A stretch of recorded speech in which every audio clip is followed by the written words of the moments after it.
40 years. 40 years. Right.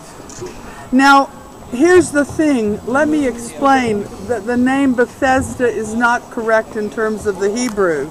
The name was actually Beit Chesed. Beit is house, and Hesed we translate to mean mercy. So house of mercy. This was a place of healing. Water has healing power.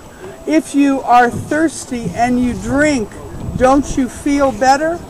If you are tired and you take a bath, don't you feel better?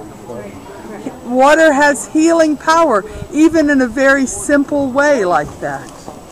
Okay, so this is a place people would come to find healing. And if you look down to my right, you see some steps all the way down there to the end. Imagine the man is at the top of the steps, and the water, you have to listen. If you're talking, you're not listening, and you'll miss this. It's very important. The water was up to the steps, and the man was at the top. And here's what happened. Jesus said, "Why don't you go down into the water?" And the man said, "You know, I tried, but every time the waters are troubled," that means they're moving, "I try to get in and everyone rushes past me and nobody helps me, and then the water stops and it's too late." In other words, the water has to be moving in order to have the healing power. Now, I'll tell you an interesting correlation. In Judaism, we have something called a mikvah. It's a ritual bath. It's not a place to bathe with soap and water. It's a place to bathe your spirit before God, to purify yourself before God. And it's done in water. Imagine that.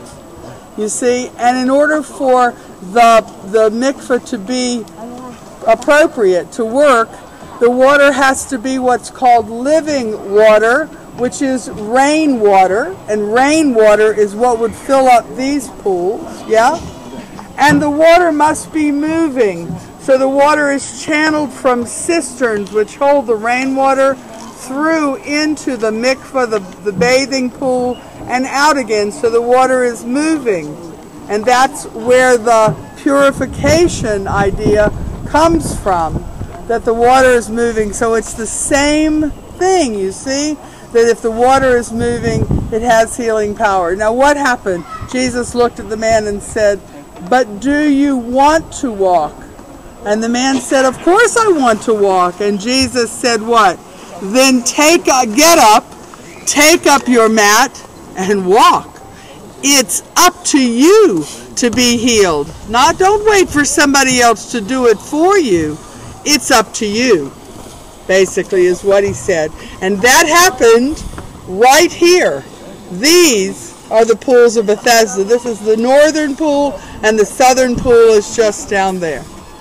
Okay? Now the next thing we want to do is go into the church. It's called the Church of St. Anne.